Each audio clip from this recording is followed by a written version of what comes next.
Hey folks, welcome to The Bottom Line. I'm Michael Noland. Tonight's video is a little bit different. This is a reaction video to the new Disney Plus Beatles documentary, Beatles 64. And I thought it would be best just to shoot this video kind of off the cuff, minimal editing, and just kind of get right to the main points and basically what I thought of it. Now, if you guys recall, earlier this summer, I said at one point that I was actually more excited about this documentary than what the Beatles were offering us as far as their music output this year. And I've got to say, my whole attitude regarding that mindset has kind of flip-flopped, to tell you the truth.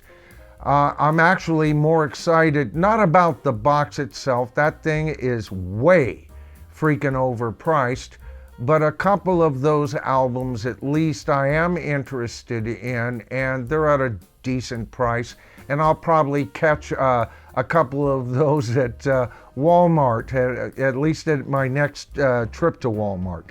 Now, when it comes to the documentary, my attitude is flip-flopped also. The documentary promised us new footage, a better sound, and a better visual treat. Now, the visual treat's there. There's no doubt about it.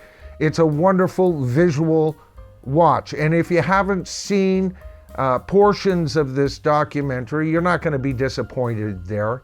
As far as a better sound, yeah, I can hear that too, but not quite at the same level, if you know what I mean. I don't think the sound is that much more improved. As a matter of fact, I listened to this through the headphones second time, and anytime the Beatle music is going on, you know, you're getting basically that hard left, hard right panning. And with today's technology, this being a brand new documentary, well, brand new in a sense, you would think that they would have put a little bit more effort into especially the music aspect of this documentary. Now, as far as new footage, there is new footage. There's 17 minutes. No, I'm not kidding. A whole 17 minutes provided for us if we're only willing to give about 2 hours of our time to see that 17 minutes of brand new footage. Now, you might be asking yourself, what is he talking about? Especially if you're a casual Beatle fan. You see, this whole documentary is a collection of two separate films that were out before and were filmed by the same team, all right? In other words, hardcore Beatle fans have seen 90% of this film already. But my criticisms don't stop there, folks. You see, I think this is a very pompous film. First of all, spoiler alert, I'm going to be mentioning some things in the film, and if that's going to bother you, switch this video off, go see the film, then come back and finish me off later, all right? That sounded far worse than it sounded coming out. Now, back to the film. You have to go to the end of the film to understand what I'm talking about. Like many Beatle projects, they often give John Lennon the last word, appropriately so. He's the one that started the damn band. I think he should have the last word. And he was talking about their fame and how their fame, they were really just a group of 4 passengers that had more passengers on this ship.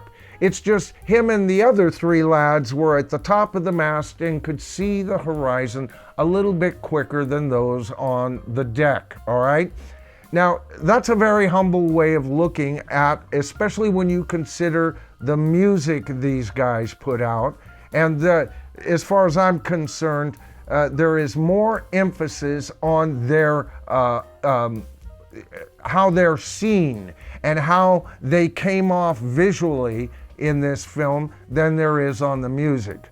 But anyway, when you think about how he looked at the Beatles and how this documentary starts off with, you've got President Kennedy giving his speech about, we will go to the moon, you know, that whole thing. And of course, the next image you're seeing, or one of the next images you're seeing, is you see President Kennedy's casket being drawn by a horse, right? America is sad. And then the Beatles land and solves all of America's woes. Now, I remember when this vision of the Beatles landing in America first started decades ago. I think it was in a book, actually, and that's how the book started off with this particular author. I don't remember the name of the book. I don't remember the name of the author. I've read so many books on the Beatles, keeping track of them is damn near impossible.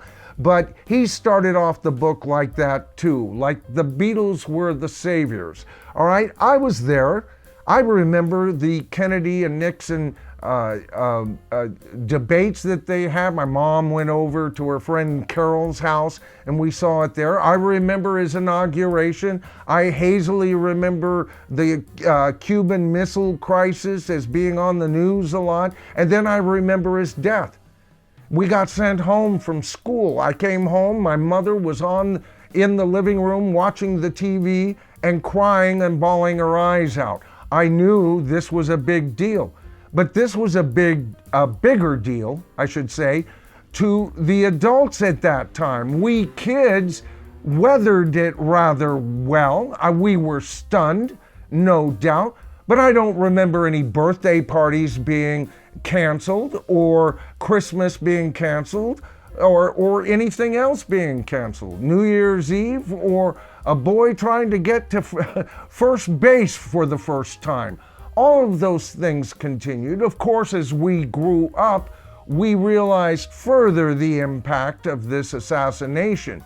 So who were the Beatles supposed to be helping in their time of need? It would have to be the adults of America at that time. And as I recall, most adults, most parents of the kids that loved the Beatles hated the Beatles, at least at first. So with the film opening up in this grand way, and then with hints of how the Beatles, healed racial harmony, I was amazed that the Beatles hadn't cured cancer. I think this film is pompous in its approach.